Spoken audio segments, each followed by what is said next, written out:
It's election season, and on a normal day, we the media will be telling you about every other thing that's making up the season that we are in, telling you about the politicians, where they are going, what they're doing. But the role of the media is also very important. What's our role in all of these? Where do we come in? And how significant is the role of the media in an election period like the one we are in? My name is Echi Atisu. Welcome to Election Desk here on GhanaWeb TV.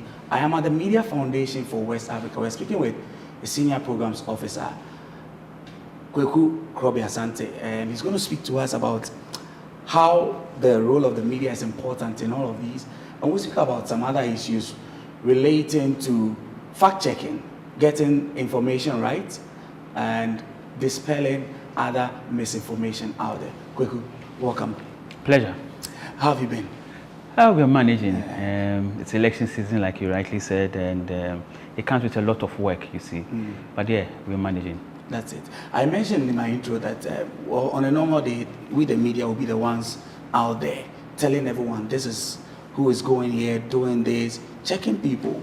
But the media is also very important. Yeah. They say we are what? The fourth estate of the realm. And so we play a very important role. First of all, I want you to give me an assessment from your institution. You are more or less like our bigger checker. That's right. As an organization. What would you say is, how well or not is the media doing, especially? Well, thank you, and it's a pleasure to be on the show. It's an election year, and so around this time you see a lot of heightened tension, media activity. A lot of media houses want to establish themselves as the go-to platform or organization when it comes to the elections, and so people coming up with own media hub, media house, media cottage, everybody has a name. Media village. You know, this is where the news breaks, this is where you cover. I think generally the Ghanaian media is noted to be vibrant, you know, plural, even though could have been concerns about how plural we are in terms of diversity of language and geographical locations. But however you want to look at it, there's some level of plurality. Going into the elections, you've seen a lot of the coverage. I think that the media has done so well in terms of letting us hear about the issues that the politicians want to engage, are bringing to the fore. When you compare how we cover these elections, you know, in 2024, in 2020, to how we used to cover elections previously, 2012, 2008, you can see a vast difference.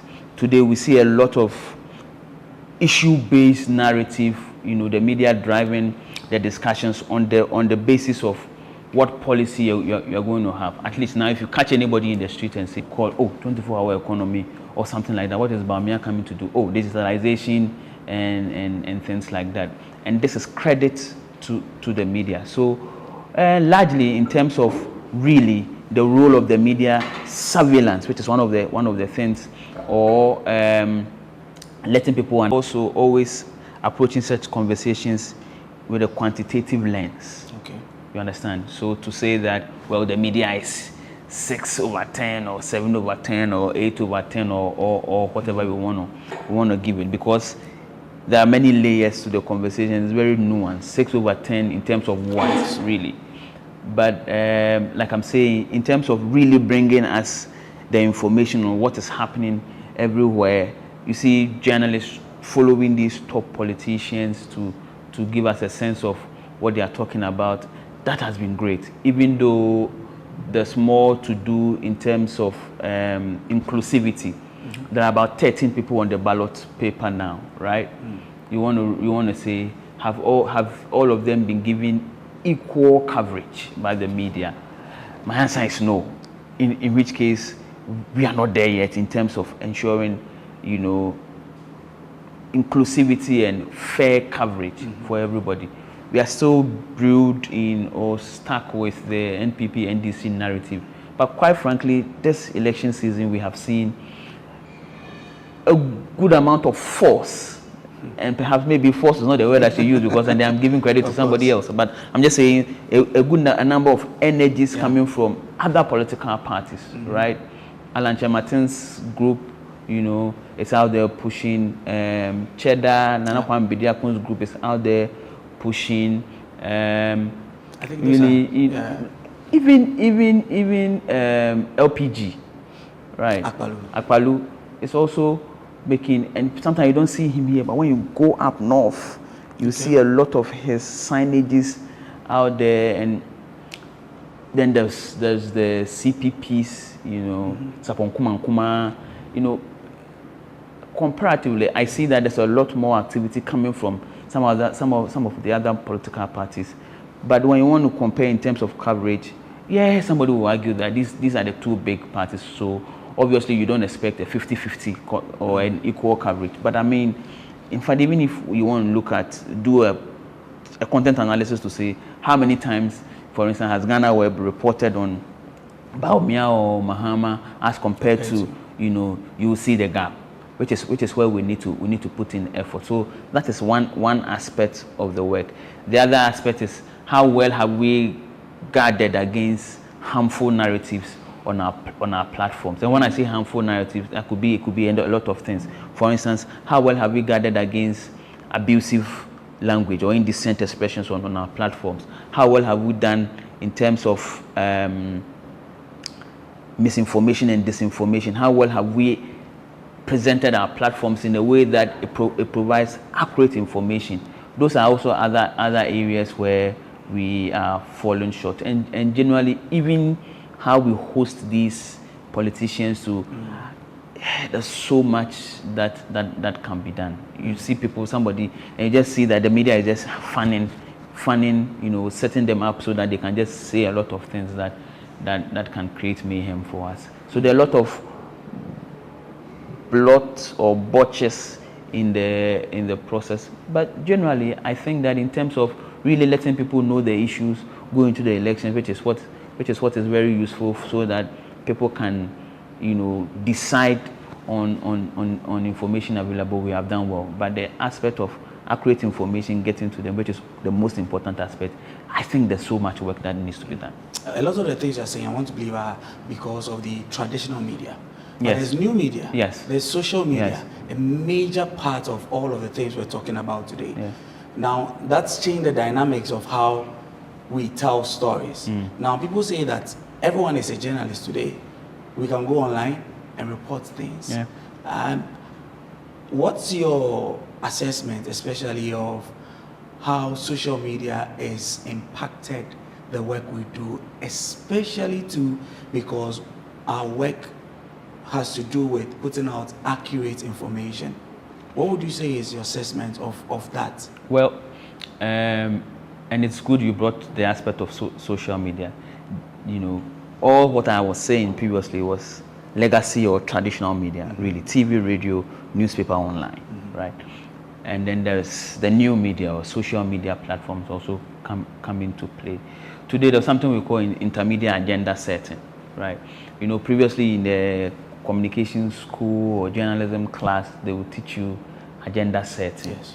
And it's the privilege or prerogative of the media, right? Today, that agenda setting capacity or privilege of the media has been democratized. I won't say it's been taken off, but it's not only the privilege or prerogative of the legacy or traditional media anymore. Today, the social media is sharing that space with us. What becomes news or what dominates the discussions, it's not only what GhanaWeb is reporting or what some other newspaper or TV station or radio station is reporting, but it's also what the social media people are talking about, and especially the influencers, right? So we've seen that the social media platforms are shaping sometimes even the narratives that we are beginning to pick up on our legacy media platforms. What hasn't helped is that, it's not bad, really. This is where we find ourselves, right? There's multiplicity of different platforms now, but the core ethical role of the media must be upheld.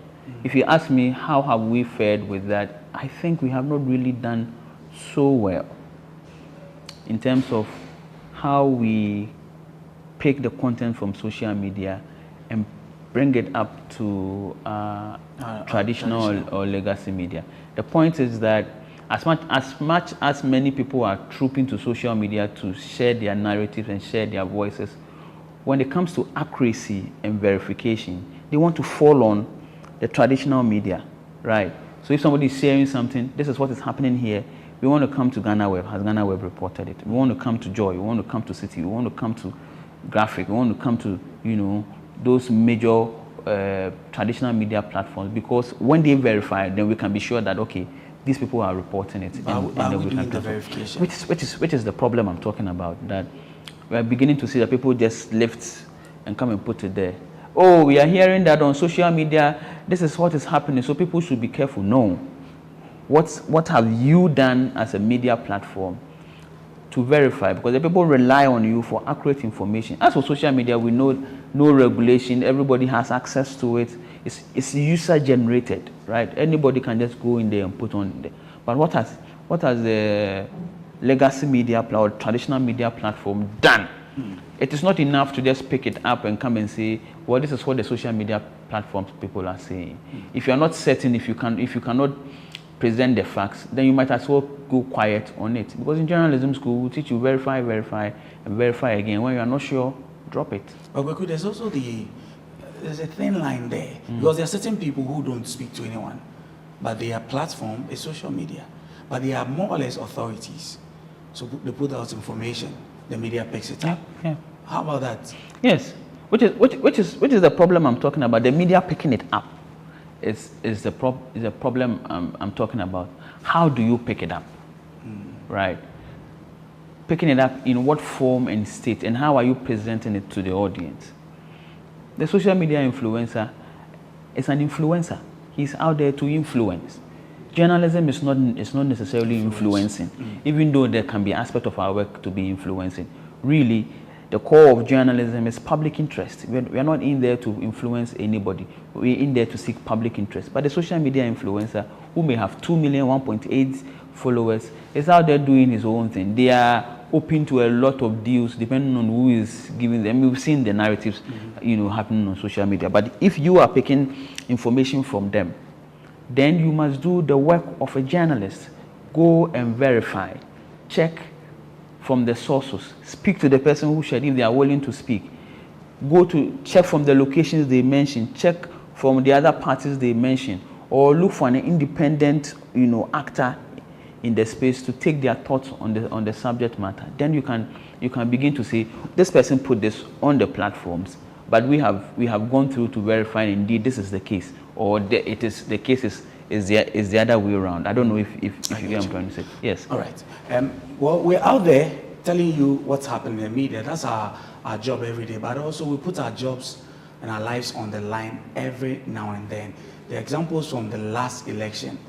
When we come back, I would ask Kweku how the media can also prepare itself to ensure that it doesn't get caught in the crossfire. Don't go anywhere.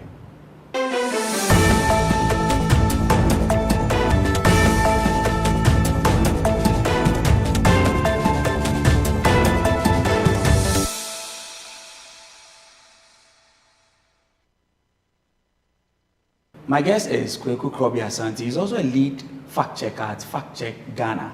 They are affiliated to the Media Foundation for West Africa. Kweku, now we go out there every day, we tell the stories, we bring people up to speed on what's happening.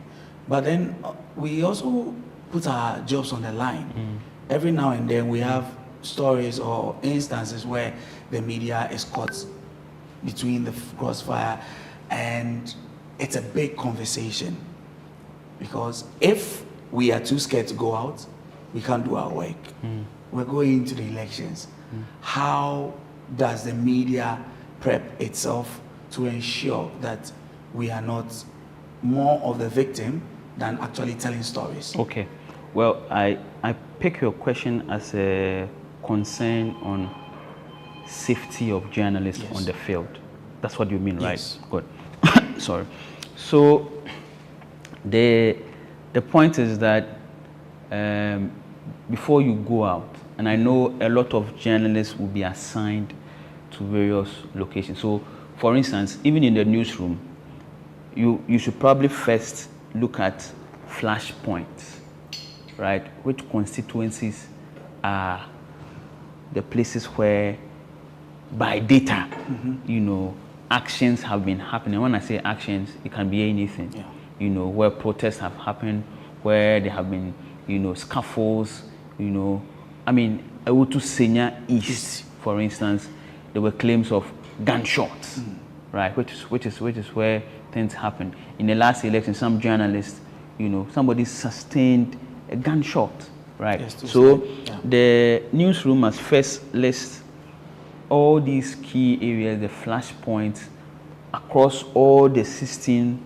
regions, and then begin to say who and who is going into those places, and what is the likelihood that there may be an incident. Show that you are a media, wear your uniforms. I'll come back to wearing the uniform because at some point it will be dangerous to actually even wear your uniforms as well. But this is before the elections. Go in there, find a spot, arrive early, find a spot, move around. I know how you guys will do your work. We'll say, oh, are you there? What is the mood on the place? Can you give us a picture, or things like that. So you arrive there early, get a good spot, identify yourself to all the people who matter, especially the security, so that if any mayhem comes up, they know that no, these guys are journalists because they came to show themselves afterwards. The head of the polling place and all that, right? Then you can begin to start your work and do what this is before the elections, right? Then during the process, we see a lot of media houses making the mistake of going to film how somebody is casting their ballot. That is breaching privacy. Do you get me? You shouldn't be doing that. Position yourself at a place where, yes, you can see people go into the booth, but you are not in a position to begin to tell, they're voting for. Good. Look out for all the narratives that are emerging on the field. Like I'm saying, identify independent people or key people that you can speak to or interview around the elections. It's always good to get people prepared. Right? Then, when ballots are done, we are done voting and the counting is being done, which is also where it is very important. People want to get the provisional results. Yes, position yourself in a place where you can capture the whole thing. But while doing that, be very mindful of your security. And I forgot to mention that in fact, when you arrive at the place, look for entry and exit. Yes. If mayhem breaks, where can I pass or where can I run to, right? And when the counting is happening, also read around. Sometimes, depending on who is losing or who is winning and what the mood is like, we have observed over the years that when people begin to see that it is not going their way, the easiest pick is the journalist, is the media. Especially when your media platform is already out there, sort of tabulating it and begin to make suggestions that seems to suggest that one person or another is winning the elections. The next moment they see you, they TV, radio, social media, that kind of thing. The moment all those things start coming, voting starts coming, and you see that people are agitated about the whole process, what you need to do is therefore begin to look for your plan, your plan B, your exit plan, to see if mayhem breaks, my safety. Also begin to review what you are wearing. If indeed it will be useful or it will protect you to still be wearing your media house's identification. Like I'm saying, when people see that, that's what they want to do. Again, you want to position yourself in a way if there's any scuffle, and I hope nothing like that happens, or if people are agitated or demonstrating their agitations, you will want to position yourself in a way where you can capture it. It is good, but always look for your own safety first before you think of going to film those things. So, I mean, I'm just trying to say, go through the whole process. What is likely to happen? What is the worst that could happen? So, for instance, as you go with your organization's platform or your platform's attire or identification, think of another uniform. Come with an extra cloth and put somewhere. And we do this even as investigative journalists. If you are going undercover, if this is the hair I went in there with and I'm given I'm a woman, I probably will put an extra wig in a different uniform. So I go in, I exit, immediately I can change the uniform, put a new wig on, and when you see me, you will not find me. Get a headgear. You can tie your hair immediately and look different. So you can change your identity. So you can change your identity if it has to come to that point. Okay. Right. We always pre that look, your own responsibility, as much as it is the state, the security that must ensure your security, you are also responsible for your own security, and so you need to also do all that. But the most important point is that what people want from us as media, as journalists, is to know, to survey the place, what is happening in Kwesimintim. We are hearing that this is what is, sometimes we don't do that. We are caught up with pulling the numbers and all the issues that essentially you won't be the person who will call. It is the EC. Yes, you will help us understand what is happening in those places, but verify the information. Okay. We are hearing of violence here and there. What is really the case? And when you pick up the information, how do you present it so that you don't end up escalating the issues, but your journalism is more peace-focused or focused on the national security and cohesion and protecting our democracy, and so you present it in a way that you don't escalate it, but rather de-escalate the situation. Okay, Kweku, there is something that's going to happen on election day with MFWA. You have the Ghana Fact-Checking Coalition. What's this coalition about? Yes. What's the aim? What do you hope to achieve with this coalition? Well, it's the first of its kind that we are, hosting in Ghana. Essentially, it's the fact-checking organizations who are based in Ghana, who are members of the International Fact-Checking Network, IFCN, which is a global body that ensures standards and quality for fact-checking, coming together to form a coalition with the support of other civil society organizations that work on information resilience and integrity, right? What we are doing is we are bringing together our newsrooms, harnessing our strength, our credibility to monitor the space across the country for false narratives, polarizing narratives, other harmful, narratives that may pop up online, offline, everywhere. And to do this, we are establishing a media situation room. Okay. Here in Accra at the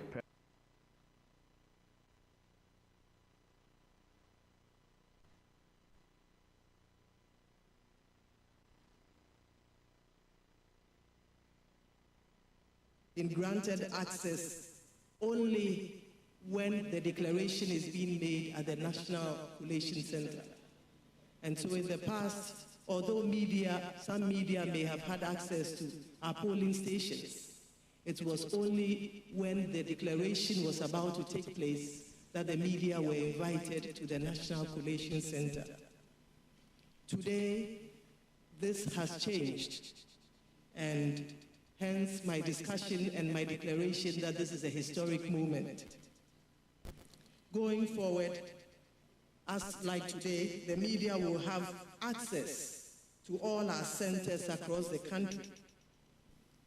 As you are well aware, the Commission has today granted access to all our polling stations at all our constituency collation centers, all our regional collation centers, and our national collation center to the media. We have to date accredited some 10,000 media men and women.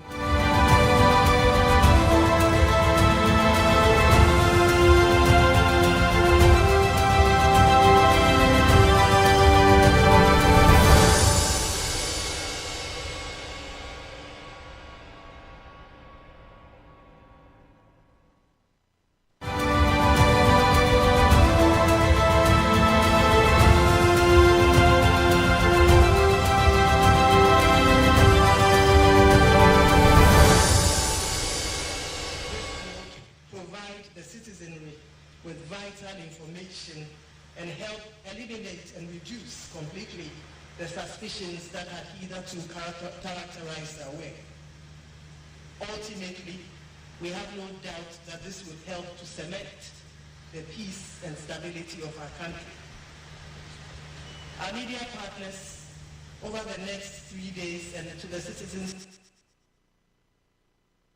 of Ghana, Over the next 3 days, we will provide you with up-to-date situation reports and address the concerns of citizens. We are aware